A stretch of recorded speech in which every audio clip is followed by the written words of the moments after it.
All right, how you doing? Good. Hello, everybody. It's been a little while, but yeah, we're back from the Las Vegas here. We went to the 2017. What do they call it? The Inside Storage World Expo. World Expo, right? Yeah. There we go. Yeah. The program. Anyway, we've done this for at least 10 plus years. I think consistently we've gone to these shows. It's kind of fun watching it, see how it gets bigger and better every year. It seems like. Yeah, I was talking to the people there. It looks like they were shooting for about 4,000 people there this year, which would have been a record. Which I thought last year was insanely busy was a record, but it keeps growing and growing and growing. Yeah, it's one of the things you don't really quite put a number to it. You just see all the swarms of people. Yeah, going on there. That's one of those things. Like we're always kind of in our little bubble, of what we're doing, and it's eye opening to see really how big of an industry it really is. When they say world, they mean it. People from all over the world are coming to this expo specifically, and there for the the round tables and the speeches and the expo and the networking. So I'm glad that we do something like this, that we are able to go once a year. right. It's not much. We've been around the block for a long time. I mean, you don't really, for us, we pick up a few things here and there that's nice we can implement. But, Right. For me and you, it's more about going and seeing old friends, making new contacts. We don't sit and go through all the speeches anymore, but it's more about going through the expo and talking with the vendors and seeing what's new in the industry. Yeah, and this year was just crazy. I mean, I've helped put together expos and events when I was president of the Florida Self-Storage Association. It's really like trying to herd a bag full of cats. It really is. And, I give, all the people over at ISS all the credit in the world because it takes a lot to put something like that on. But yeah, no, I think we sat in on some of the speeches. Obviously, with our schedule, we can't sit on all of them, but we did sit on a lot of them. Sat on yours because you did one. Right, and then I did one, which turned out real well, was well attended. The show floor was as busy as I've ever seen it in terms of the expo for the vendor showings and things like that. So I think those exhibitions were great. Obviously, like you said, go there, you meet some people, friends of ours that we see pretty much once or twice a year, people that we've worked with for years. It's nice to go in there and sit down and relax and have some conversations rather than doing, phone calls or emails or something like that. It's good to see people face to face. No, it totally is. So, and again, we've kind of grown up in this industry, so it's nice, having those relationships. Exactly. But no, going back, let's you can toot your own horn here for a minute, though. I thought your speech was great. It was. Yeah, I think it went well. Would we have about 350 people in there? Yeah, I was kind of doing I went to the side and was, taking some video. I'm sure people if they're on our page, they saw some of that video of what I took just to kind of show the amount of people there. Yeah, it was about 350 people that were there. That's kind of funny when you look out. I know when I've done the speeches with you in the past as well, it doesn't feel like that. It feels like you're just talking to a small room, but you actually start counting like, oh, more people there than I thought. I think the rooms were bigger. It sure seemed like they were this time. It was just crazy, but no, we did. I did the speech on. Let's see, what is it? 10 things self-storage owners do to self-sabotage themselves. Yep. Which went really well. I may have had one too many slides, but overall, I think we got the information down. Then we started going over text message marketing, which is something that for our people that we want to introduce.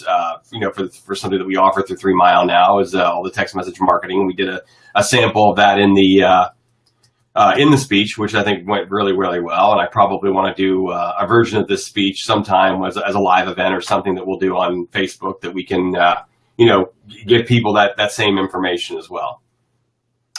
I think you should do exactly that. I mean, yeah, we got the speech. We don't like to give out too much information until they have had the speech delivered. For now, Right. Out there, I'd say, let's kind of do the speech. We can do it up in little segments. I think that's a good way to do it. Absolutely, and give it off. For 50 minutes and hearing us blab on. So maybe a little 10-minute burst and all that would be a good way. It's funny because it's like what I said in the speech. They, ISS suggested that topic for me, and went with them and worked on it and said it was good. But then you get that when it's like, okay, so 10 things that self storage owners do to self sabotage themselves. It's like, great, so I get to tell all the bad things to potential clients. It's great. Nobody likes to hear all the bad things they're doing. So. But it was also not just that. It was, our experience, the mistakes we've made. I mean, we've been in this since our early 20s. So, we've seen or heard or made every mistake possible in this. So I think in that terms, it is something that went really well. But yeah, we'll do it in bite-sized chunks for everybody. But for those, it'll also allow us to go in more detail.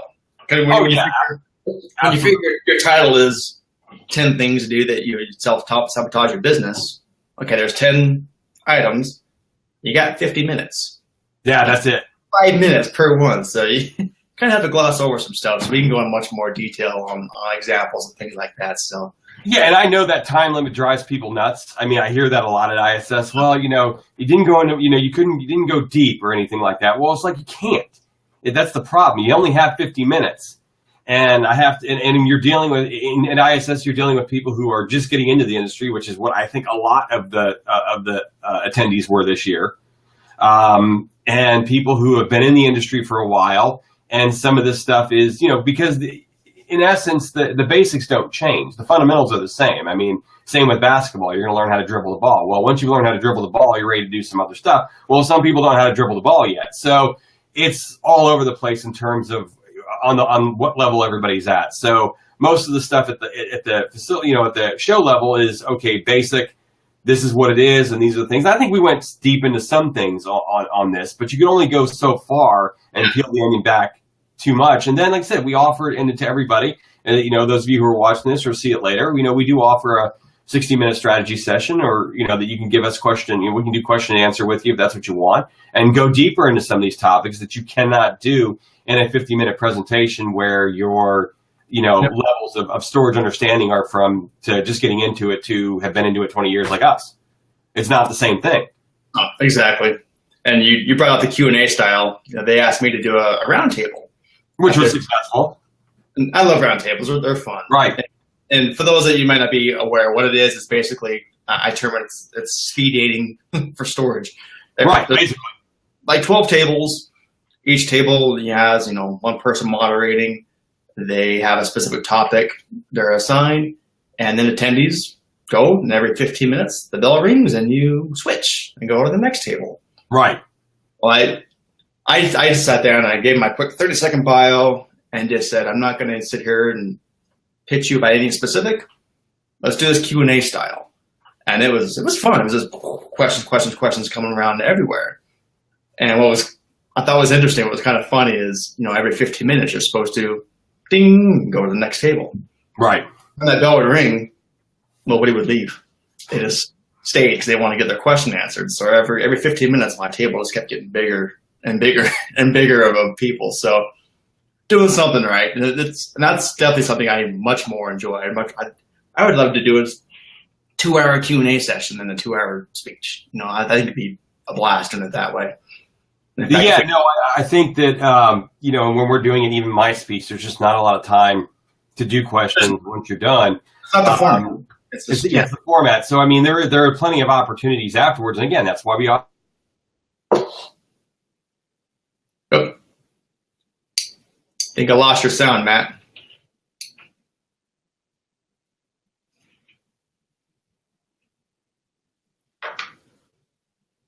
We're going to come back in a second. I can't hear you.